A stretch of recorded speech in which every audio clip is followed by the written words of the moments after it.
Student भाग लेंगे इसमें, वो स्टूडेंट जो पहली बार आए हैं। स्वागत नहीं करोगे हमारा, वो है कौन से, जिन्होंने अभी अभी बीएड की है या अभी सेकेंड ईयर फाइनल के अंदर है, वो इसके अंदर एंट्री लेंगे। एक प्रकार ये है। फिर एक तीसरा प्रकार के स्टूडेंट है। तीसरे प्रकार के स्टूडेंट वो भाग लेंगे जो कौन से हैं, जो पिछली बार 5 या 10 नंबरों से रह गई थी। और एक बीच की कैटेगरी भी भाग लेगी जो पिछली बार 5 या 10% से रह गई थी। क्या तीनों के लिए एक ही रूल फॉलो होगा? क्या तीनों को एक ही समय सारणी बताई जाएगी? क्या तीनों को किताबें पढ़ने का तरीका एक ही बताया जाएगा? कैसे बताया जाएगा? स्टूडेंट ही 3 प्रकार के हैं लगभग। टोटल अगर माने रीट में मान लेते हैं हम कि 10 लाख स्टूडेंट है, 10 लाख में से 3 लाख तो एकदम निष्क्रिय, उन्हें कोई मतलब नहीं है, बस उन्होंने बीएड कर ली। जैसे मृत्यु के बाद में 12 करते हैं एक प्रोसेस के तहत, तो उन्होंने कर ली कि बीए के बाद बीएड होती होगी, तो उन्हें तो इस चीज से कोई मतलब नहीं है। बाकी बच्चे हैं उनकी प्रोसेस है, यानी 3 प्रकार के स्टूडेंट भाग ले। अब आपको पता है कि आप इस प्रकार में हो या इस प्रकार में हो या फिर इस प्रकार के अंदर, वो आपको पता है कि बहुत सारे पहली बार जो भाग ले रहे हैं उनको क्या करना है, इनको क्या करना है और इनको क्या करना है। आराम से समझो। देखो अब आप जान गए कि मैं इस प्रकार में हूं गुरुजी, कि मैं पिछली बार। अब ये वो लोग हैं जो मैं मान के चलता हूं कि अब की बार मास्टर जी बन जाएगा। कब नहीं बनेंगे? अगर इन्हें ज्यादा ही और कॉन्फिडेंस अगर हो गया, इन्हें अहंकार हो गया। लेकिन मुझे नहीं लगता कि इनको अहंकार, क्यों? क्योंकि ये पिछली बार अगर 5 या 10 नंबरों से अगर रहे हैं, ये वो लोग हैं जो पिछली बार रिजल्ट आया तब रोए होंगे। ये वो लोग हैं जो पिछली बार जब रिजल्ट आया तब उनको नींद नहीं आई होगी। ये वो लोग हैं जिन्होंने 2 दिन तक खाना नहीं खाया होगा जब पिछली बार रिजल्ट आया। क्यों? क्योंकि ये एकदम नजदीक जाके रुके हैं। और जब नजदीक जाके 10-15% से रह जाए उसके कोई अफसोस नहीं होता, कोई बात नहीं, लेकिन इन लोगों को बहुत अफसोस हुआ है। तो जाहिर सी बात है कि मानते हैं कि ये अगर अपनी एनर्जी रखी, मास्टर एक ऐसी नौकरी है, पुलिस पटवार सब में जल्दी लग जाते हैं, लेकिन ये एक ऐसी नौकरी है, बाढ़ उड़ जाते हैं, यहां से ऐसे सफेद हो जाते हैं, उसके बाद लगते हैं, इन्हें कोई खुशी नहीं होगी। ये जाहिर सी बात है। मास्टर लगता है आदमी 30-35 पे ये हो गए होंगे, तो इन्हें कोई ज्यादा खुशी नहीं होती, बस ठीक है लग गया, ठीक है, ये है। लेकिन फिर भी ये लोग अपना कॉन्फिडेंस डाउन न करें। आप पिछली बार 5-10 नंबरों से रहे हो, अब की बार आपका होगा, बस आप थोड़ा सा काम कर लो जो मैं बता रहा हूं, क्योंकि आपको ये जो कर रहे हैं वो काम आपको नहीं करना है। जो इनको रूल बता रहे हैं वो आपके ऊपर लागू नहीं होते। भैया आप एकदम 10 कबड्डी मोए करें, थोड़ा सा ही बचेड़ा होते, और अब की बार आपका सिलेक्शन भी कंफर्म है। अगर थोड़ा सा कॉन्फिडेंस अपना अच्छा रखो, लेकिन अहंकार न रखो कि मुझे सब कुछ आता है। क्यों?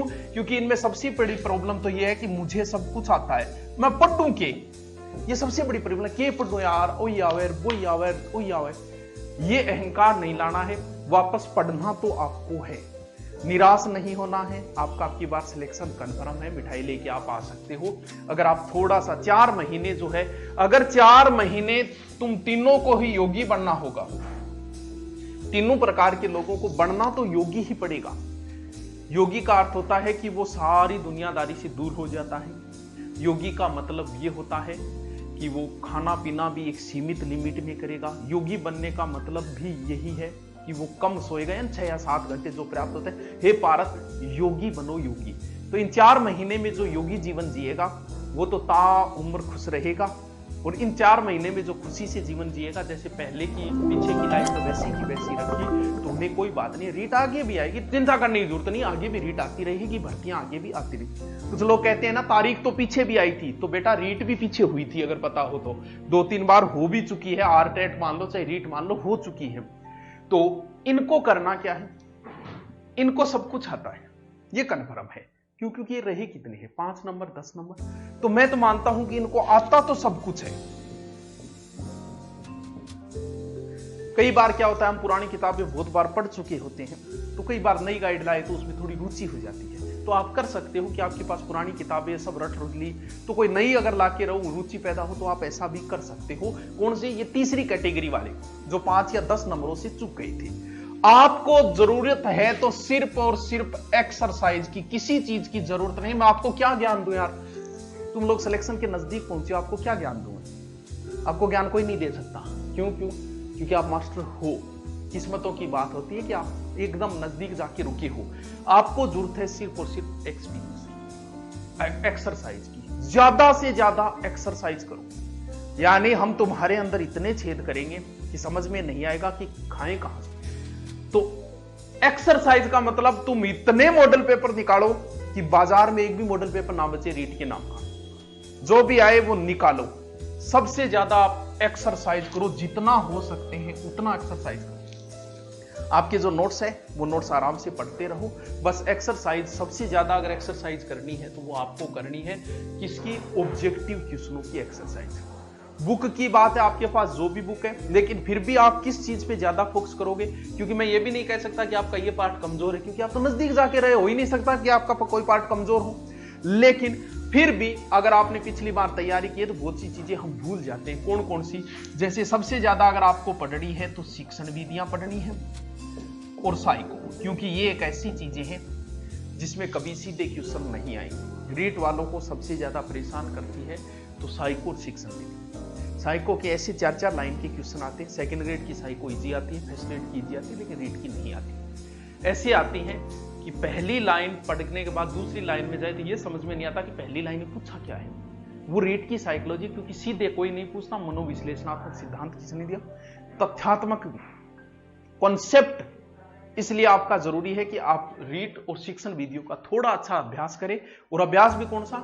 ज्यादा से ज्यादा ऑब्जेक्टिव निकालें। बाकी आपको कोई बताने की जरूरत नहीं, आप ये करो, ये पढ़ो, वो पढ़ो। आप चूक गए हो, बाकी आप अच्छे खिलाड़ी हो तो आपको तो बाहर ही कर देते हैं। क्यों? क्योंकि आप में से लगभग बच्चों का होना ही है सिलेक्शन।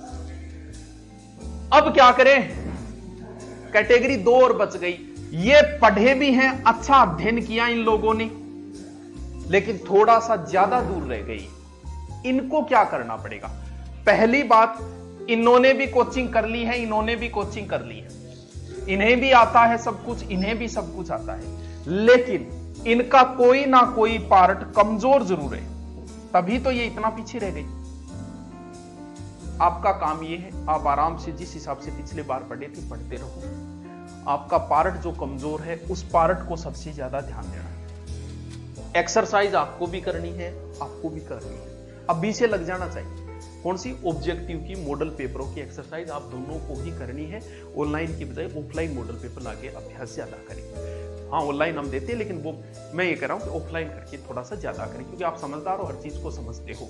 तो सबसे इसको क्या करना है, जो पार्ट कमजोर है उस पर आपको अच्छा ध्यान देना है। मुझे लग रहा है आपका पार्ट जैसे कमजोर होगा, सिलेबस बताऊंगा उसके बाद बता दूंगा आपका। मुझे पता है साइको हर किसी की कमजोरी होती है, रीट की, सेकंड ग्रेड फर्स्ट ग्रेड की इजी सबको आता है, लेकिन रीट की होती है। साइको अच्छा पढ़ना है, शिक्षण विधियां भी आपको अच्छी पढ़नी है, और आपका जो भी है, लेकिन आप अभ्यास अच्छा करो।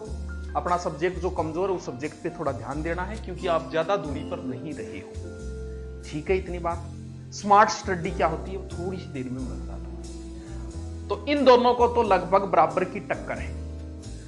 हम अभी अभी आए हैं, ताजा ही आए हैं, एकदम फ्रेश है। ये वो लोग हैं जिनमें से 10% तो रोल नंबर ही गलत भर के आएंगे। क्यों? क्योंकि ये पहली बार ही आए हैं बेचारा, पहली बार ही आए। ज्यादा नॉलेज को ना ओई कौन पतो कि सिलेबस में के है, किया पढ़ांगा, के करांगा। क्यों? क्योंकि इन्होंने कोई कोचिंग भी नहीं ली अभी तक, और अब कोचिंग लेने का मुझे नहीं लगता कि सरकार मौका देगी, अप्रैल तक हुई तो इनके तो बड़ी समस्या आ रही है।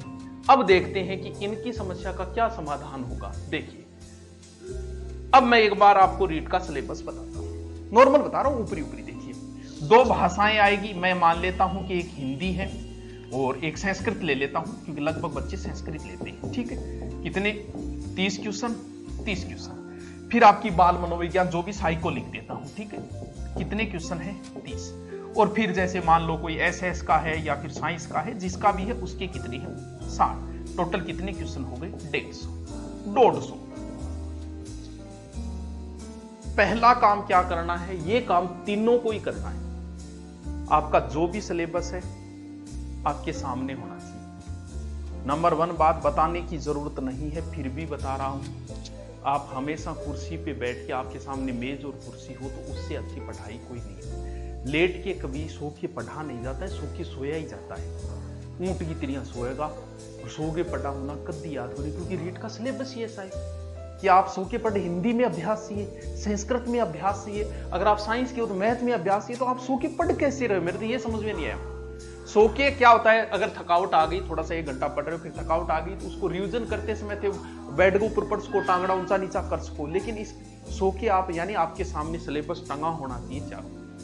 आपको लग रहा है कि इससे क्या होगा, इसका आपको फायदा जब मिलेगा तब होगा। आप करो, मेरे कहने पे एक बार कर लेना, सिलेबस एक बार चिपका लेना। आपका जो भी सब्जेक्ट का सिलेबस है वो एक बार चिपका लेना। आप जहां बैठ के पढ़ाई करो, बस इतना सा कहना मान लो, हम सोगल आ गई, ठीक है। इतो काम करिए, इसका आपको अनुभव आपको पता चलेगा लास्ट महीने की, हाँ इस सिलेबस से मुझे क्या फायदा हो, जो मेरे सामने हमेशा रहता था। पढ़ते समय भले तीनों ही हो, तीनों के लिए ये रूल लागू होगा। पढ़ते समय आपके पेन हमेशा ही पास में होना चाहिए।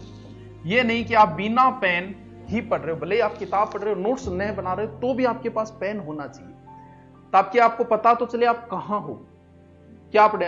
यानी पेन हमेशा आपके पास होना चाहिए।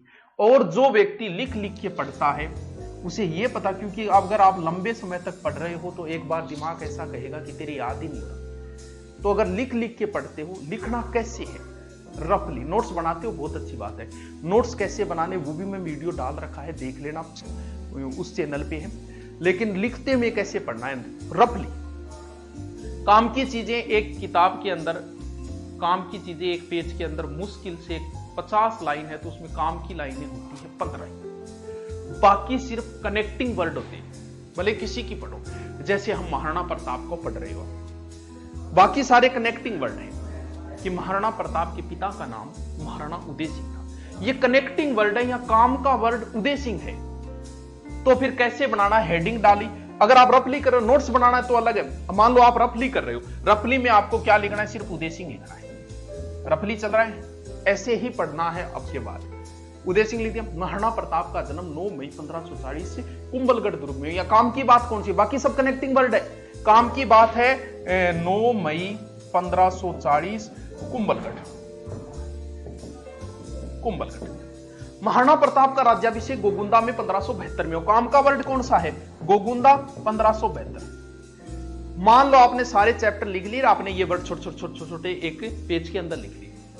अब इसको रिपीट कैसे मारना है ये समझो। उदय सिंह ये क्या था, महाराणा प्रताप के पिता, क्योंकि आपने सिर्फ उदय सिंह लिख रखा है। 9 मई 1540 में क्यों, महाराणा प्रताप को चला। कुंभलगढ़ क्यों, कुंभलगढ़ दुर्ग। गोगुंदा में क्या चीज ही, यानी ये है रिपीट मारने का, ना कि आप पूरी किताब को रिपीट मारोगे। यानी बाकी कनेक्टिंग वर्ड है उनका कोई औचित्य नहीं होता है। तो इस तरीके से साइड में लिखते हुए पढ़े, बहुत ही ज्यादा फायदा होगा आपको। रिपीट मारे तो वापस उस किताब को रिपीट नहीं मारना है। भले आप नोट्स पढ़ रहे तो भी यही फॉर्मूला काम में लेना है, आपका टाइम बचत बहुत ज्यादा होगा। ये तीनों को ही अपनाना है, ठीक है। ये सिलेबस मैंने बताया। अब स्मार्ट स्टडी, ये स्टडी सिर्फ इन दो पे लागू है। अगर कोई ये चाहता है, ये तीसरा, कि मैं भी अच्छा स्कोर कर लूं, कौन सी जो पहली बार शामिल हुए कि गुरुजी मैं ही थोड़ा अच्छा स्कोर करना चाहूं, तो मैं ये पढ़ दूं कि मेरे 4 महीना में बहुत अच्छा स्कोर कवर हो जाए। देखो क्या करना है। हिंदी के 30 में से 15 नंबर की शिक्षण विधि है, दूसरी भाषा की 15 नंबर की शिक्षण विधियां, और इनमें भी शिक्षण विधियां हैं। यानी अगर मान लो आप संस्कृत नहीं पढ़ते पूरी की पूरी, मान लेते हैं एक बार, लेकिन फिर भी आप शिक्षण विधियां कवर कर लेते हो, तो भी आपके आधे नंबर तो आते हैं। करना क्या है आपको, शिक्षण विधियों की अलग से एक किताब बनाओ, नोट्स बनाओ। क्यों, क्योंकि 70% शिक्षण विधियां सबकी सेम है, सिर्फ नाम और भाषा बदलती है। 70% शिक्षण विधियां सेम है। शिक्षण विधियों पे अगर आप कवर करते हो अच्छी तरीके से, तो भी आप पास मार्किंग कर सकते हो अच्छी तरीके से। क्यों, क्योंकि बाकी कुछ तो मैटर आता होगा। ये इन दोनों को तो अच्छी तरीके से, और ये पहली बार में बहुत कुछ करना चाहते हैं, तो उनके लिए है कि शिक्षण विधियों को अच्छी तरीके से एक नोट से एक किताब में बनाओ। क्योंकि 70% शिक्षण विधियां सेम है, जिनका अभ्यास पे डिपेंड है। हिंदी मुझे पता है ग्रामर लगभग कर दोगे, 15 नंबर की ग्रामर है, 10 नंबर आप करके आ जाओगे। लेकिन शिक्षण विधि में 15 में से नहीं कर पाओगे अगर आपने अच्छा अध्ययन नहीं किया। क्यों, क्योंकि ये भी आपके लिए बहुत अहम रोल है। तो इन दोनों के लिए जरूरी है, तीनों के लिए जरूरी है शिक्षण विधियां पे अच्छा अध्ययन करें, क्योंकि बहुत बड़ा पार्ट लेके बैठती है शिक्षण विधियां। यानी बहुत कुछ कर सकते हो आप इतनी चीजें पढ़ के भी। अब ग्रामर वगैरह का कितना अभ्यास, कितना ही करते रहो, अभ्यास करना है उसमें। ठीक है, बात की भी समझ में आएगी। चलो देखो क्या क्या बताया मैंने। इनको अभ्यास की जरूरत है, एक सब्जेक्ट कमजोर है उसको मजबूत करने की जरूरत है, या दो सब्जेक्ट है, इनको अभ्यास की ही जरूरत है। सब्जेक्ट इनके सारे मजबूत है, सिर्फ उनको रिपीट मारना है। इन दोनों को शिक्षण विधि और साइको बहुत मजबूत करनी है अगर आगे निकलना है। क्यों? क्योंकि जो बंदा नया आएगा वो 4 महीने में साइको को जब तक समझेगा उतने में एग्जाम आ जाएगी। और ये वो लोग हैं जो उनसे आगे है वो आगे रहेंगे। क्यों? क्योंकि अगली रीट की भर्ती में ये इस लाइन में आएंगे। लेकिन मैं ये नहीं कहता कि इन लोगों का सिलेक्शन नहीं होगा, किस्मत का कुछ पता नहीं चलता, इनमें से भी होंगे। ऊपर वाले पे डिपेंड है, लाइन लगी हुई है। और मैं भी पीछे ही पीछे खड़ा था, ऊपर वाले ने कहा कि पीछे मुड़, तो मैं आगे आ गया। तो ऊपर वाले पे डिपेंड है, कई बार जो पीछे खड़ा है ऊपर वाले ने बोल दिया तो वो भी आगे आ सकता है। तो इनको भी गहन अध्ययन की जरूरत है। इनके बराबर आने के लिए इसको दिन रात एक करने की जरूरत है, ना कि 3 घंटे 2 घंटे 4 घंटे, इतने से काम नहीं चलेगा। इनको सारे, अब बात आई कोचिंग, इनको कोचिंग की जरूरत है, लेकिन अब नहीं खुल रही वो बात अलग है। लेकिन क्यों? क्योंकि पुलिस में कोचिंग की जरूरत नहीं इतनी। क्यों? क्योंकि जीके रट सकता है, यहां भाषाएं लग रही है, साइको लग रही है। कोचिंग नहीं है तो कहीं ना कहीं ऑनलाइन जो भी आपने ले रखा है, किसी यूट्यूब से ले रखा है, यूट्यूब से अध्ययन करते हो तो भी अच्छी बात है, आप कहीं से भी कर रहे हो। लेकिन गुरु की आवश्यकता जरूर है इन लोगों को। इनको किसी गुरुजी की आवश्यकता नहीं है, इनको भी किसी गुरुजी की आवश्यकता नहीं है। ना इन्हें यूट्यूब पे टाइम खराब करने की जरूरत है, ना किसी ऑनलाइन ऐप में खराब करने की जरूरत है।